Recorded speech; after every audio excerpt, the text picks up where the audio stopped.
আপনারা দেখছেন আরকে নিউজ বাংলা।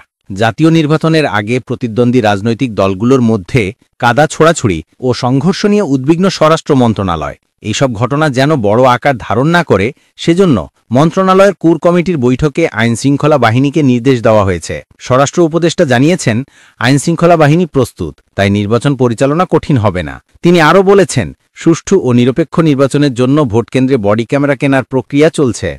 গত ৩টি অবৈধ নির্বাচনে যারা অংশ নিয়েছিল তাদের যতটা সম্ভব দূরে রাখার চেষ্টা করা হবে বলে উপদেষ্টা উল্লেখ করেন। এছাড়াও বিমানবন্দর, কার্গো ভিলেজ সহ বিভিন্ন স্থাপনায় অগ্নিকাণ্ডের ঘটনার পর অতি সংবেদনশীল সরকারি স্থাপনা বা কেপিআই প্রতিষ্ঠানগুলো পরিদর্শনের সিদ্ধান্ত হয়েছে কোর কমিটির বৈঠকে। অগ্নিকাণ্ডের কারণ অনুসন্ধানে তদন্ত চলছে এবং কমিটি গঠন করা হয়েছে।